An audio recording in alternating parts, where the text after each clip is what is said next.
তো নমস্কার বন্ধুরা, আজকে হচ্ছে 5ই মার্চ এবং এখন বাজছে সকাল 7টা।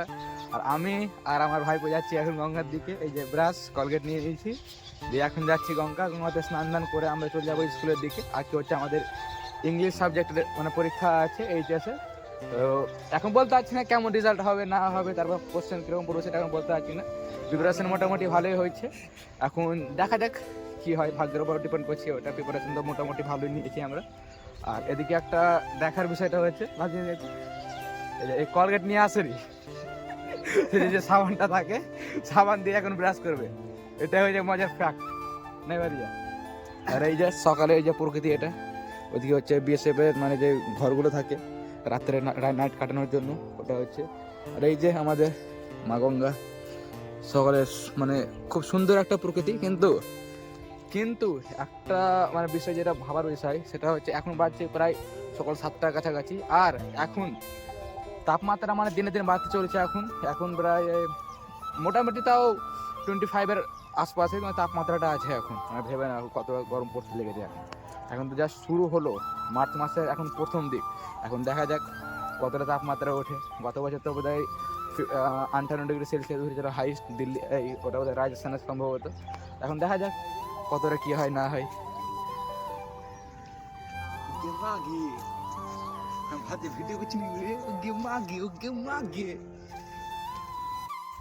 তো বন্ধুরা, এখন আমি গঙ্গার ধারে আছি, আর এই যে দেখতে পাচ্ছ এটা হচ্ছে আমাদের বর্তমানের প্রকৃতি, মানে গঙ্গার প্রকৃতি এটা।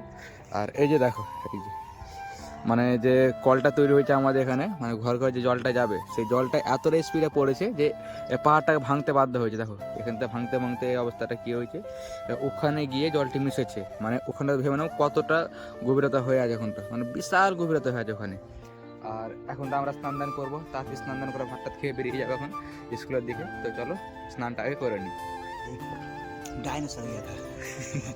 ये देखो डायनासोर के पैर के निशान है काफी दिनों से। काफी छोटा डायनासोर है। और ये देखो मछली की पैरों के निशान। सॉरी, ये तो मछली नहीं, कुत्ते का है। कुत्ता मछली। खैर छोड़ो, जो अरे बादिया, सुन सुन सुन, এটা কি বাজে রে? এটা কি বাজে? এটা এই যে হিলছে কি রে বাজে রে? হিলছে দেখ। হ্যাঁ, এটা কি রে? মনে পড়েছে কাকের বাচ্চা। কি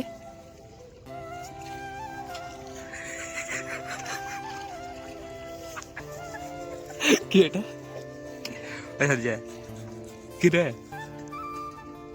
जी काम की इसे हम खाने के लिए इस्तेमाल कर सकते हैं, इसे हम खाने के लिए इस्तेमाल कर सकते हैं। ये क्या ले? कई दिनों से भूखा है। ये इंडियन बांग्लादेशी फ्रॉग। ये काय का फ्रॉग है? बांग्लादेशी उधर है।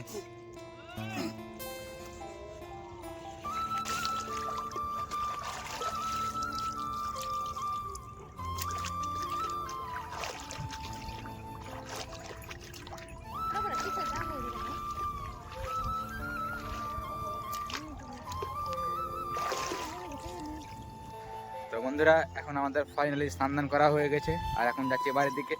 বাড়ি গিয়ে ফটাফট ড্রেস পোশাক করে খাওয়া দাওয়া খেয়ে বেরিয়ে যাবো এখন স্কুলের দিকে। এখন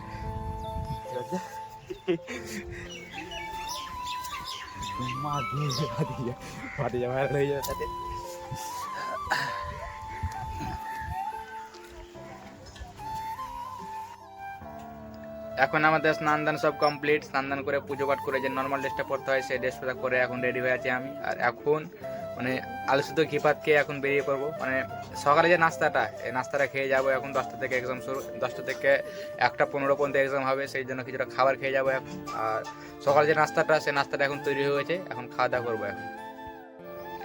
এই যে আমাদের এখন আলু সিদ্ধ ভাত, এখানে আলু সিদ্ধ আছে, আর এখানে ঘি ভাত। এই খাবারটা খেয়ে এখন মানে রেডি হয়ে যাবো আমি।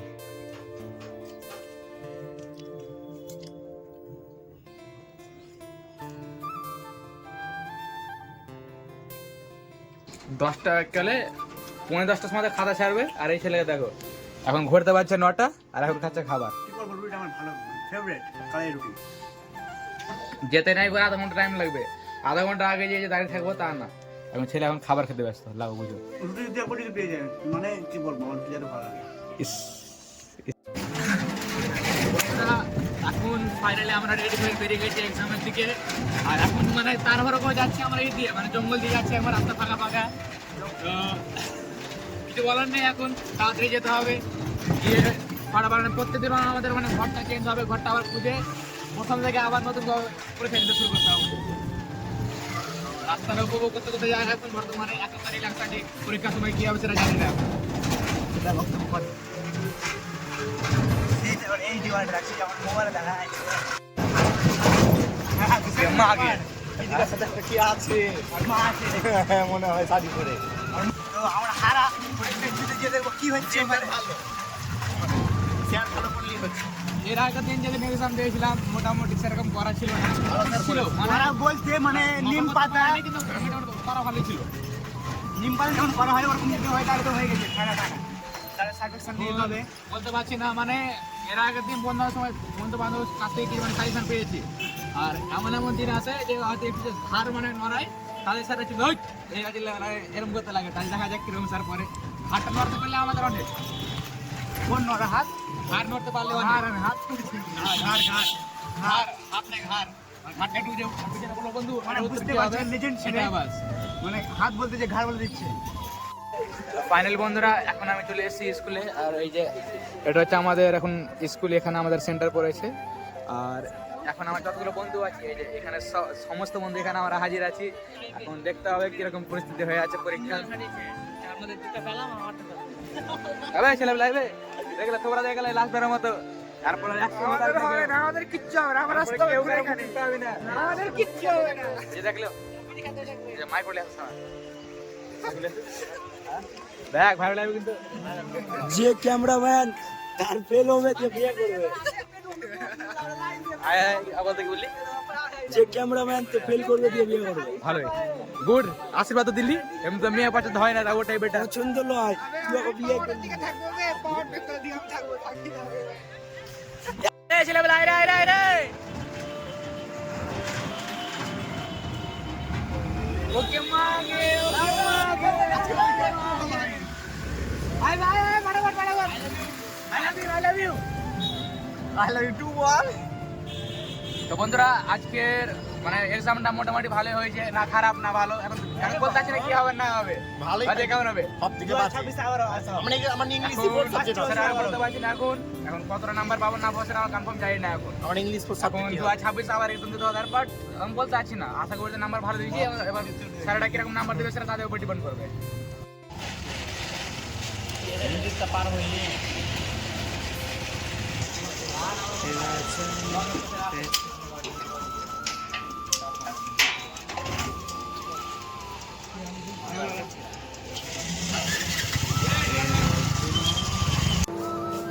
তো এটাই হলো গরিবের জ্বালা। দুপুরে আমি এক্সাম দিয়ে প্রায় 2:30 নাগাদ বাড়ি এসেছিলাম। বাড়িতে এসে খাওয়া দাওয়া করে সেরকম মানে রেস্ট নিতে পাইনি। খাওয়া দাওয়া করে অন্তত আধা ঘন্টার মতো বসছিলাম, দিয়ে একটু বই নিয়ে বসলাম আর একটু ঘুরতে গেছিলাম। দিয়ে সকাল দিয়ে ম্যানেজারও বলে দিয়েছিল যে আজকে সন্ধ্যের দিকে তেলে গাড়ি আসবে, তো তেলে গাড়ি আসে ভিড় লাগবে। আর অ্যাকচুয়ালি আজকে আমার এক্সাম ছিল, তো এক্সামের দিন মানে যত এক্সাম আছে ততদিন আমার মানে ছুটি করা হয়েছে। তো সকালবেলাতে ম্যানেজারও বললো যে আজকে তেলে গাড়ি আছে বাবু, আজকে 6টার দিকে আসার একটু চেষ্টা করিস একটু। মানে সন্ধ্যার দিকে মানে তেলে গাড়ি আসলে মানে একজনকে যেতে হবে, তেল মাপতে হবে, যতগুলো আছে মানে প্রসেস যেগুলো আছে সেগুলো কমপ্লিট করতে হবে ক্যাশিয়ারকে।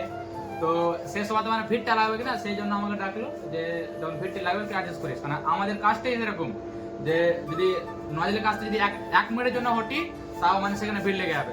ধরো চা খেতে যাবো, তো চা খেতেও শান্তি দেয়। চাটা খেতে যাবো তো কাউকে নজরের পাশে দাঁড় করতে হবে, নাহলে হবে না। কারণ সেকেন্ডের মধ্যে যে কতগুলো ভিড় লেগে যাবে তার গ্যারান্টি নাই। যদি পায়খানা যেতে হয়, বাথরুমে যেতে হয়, বা ধরো কোনো খাবার খেতে টিফিন খেতে যেতে হবে, তো অন্তত একজনকে, এমনিতে তো 2-3 জন লাগে একটা নজরের পাশেই কারণ ভিড় সামলানোর জন্য, তাও অন্তত একজনকে রেখে যেতে হবে। এতটা ভিড় হতে পারে পেট্রোল পাম্পে। আর মানে পেট্রোল পাম্পের বিষয়টাই সেরকম, যে কোনো ছুটি ছাটা নেই, পার ডে কাস্টমারকে সার্ভিস দিতে হবে, সেটা পুজো পাল যায় হোক না কেন। আমরা যেমন নর্মাল দিনে যেমনটা ভিড় হয়, তাতে পুজো পাল, তারপরে ঈদ, আর এখন যে এই রমজানের মাস চলছে এখন আরো ভিড় হবে। কারণ এখন মানে যতগুলো বাইরে মানে যত মানে শ্রমিক ভাইগুলো আছে তারা এখন বাড়িতে আসবে, বাড়িতে আসার পর মানে ঘোরাফেরা করবে, আর তাদের তেলের চাহিদাটা একটু বেশি বাড়বে, আর মানে পাম্পে একটু ভিড়টা বেশি থাকবে। তো সেই জন্য পুজো পালার সময়তে আমাদের আরো প্রেশারটা বেশি পড়ে যায়। এমনটা মানে অন্যান্য ক্ষেত্রে কি যে পুজো পালার সময় ছুটি পাবে, আর অন্যান্য ক্ষেত্রে আমাদের ক্ষেত্রে কি পুজো পালার সময়তে বেশি ভিড় লাগবে, আর পুজো পালার সময়তে কোনো ছুটি ছাড়া নাই। এমনিতে হয়তো আমার দেখুন এই সময়ে অ্যাডজাস্ট করে মানে এক্সামটা আছে সেই জন্য অ্যাডজাস্ট করে আমার ছুটি দিতে পারছে। কিন্তু এটা যদি কোনো পুজো ধরো কি দুর্গা পুজোর সময় হতো তাহলে কোনো ছাড় নেই। কারণ দুর্গা পুজোর সময় এত ভিড় হয় যে মানে বলে বোঝানো যাবে না, এতটা ভিড়। অন্তত 4-5 জনকে থাকতে হয় নজরের পাশে, তাহলে ভেবে কতটা ভিড়। তো বন্ধুরা এখন বাজছে প্রায় 9:45, এখন বাড়ি যাব। বাড়ি গিয়ে মানে 10 মিনিটের মধ্যে বাড়িতে যাব, বাড়ি গিয়ে আজকে ব্লগটা সমাপ্ত করবো। একটা জিনিস আমি বলতে চাই, সব কাজ করবো বন্ধু, কিন্তু এই কাজ করি না, এই কাজ করবো লাইফ ঠান্ড হয়ে যাবে, মানে পেট্রোল পাম্পের কাজে কোনো শান্তি নেই। শান্তি নেই। এই যে দেখতে পাচ্ছ, আর এই কাজে একটাই জিনিস কি যে কাস্টমার ভাবে যে কত না কত টাকা হাতে দেখছে, যে 3-4 হাতে হয়তো 50-60 হাজার টাকা হাতে আছে, তো কত টাকা আমরা ইনকাম করছি। বাট অ্যাকচুয়ালি দেখা যায় ওখান থেকে কোনো কাস্টমার যে ওখান থেকে যদি এই যে 5টা যে হটে নেয় বা 5টা যদি না দেয়, তো ওই টাকাটা আমাদের করতে হবে। যেমন আজকে ক্যাশিয়ারে এই 100 টাকা কমে গেছে, তো ওই টাকাটা কভার করতে হবে। কিছু করার নেই, কাজটাই আমাদের এরকম। আর সবাই ভাবে কত না কত টাকা আমাদের এখানে।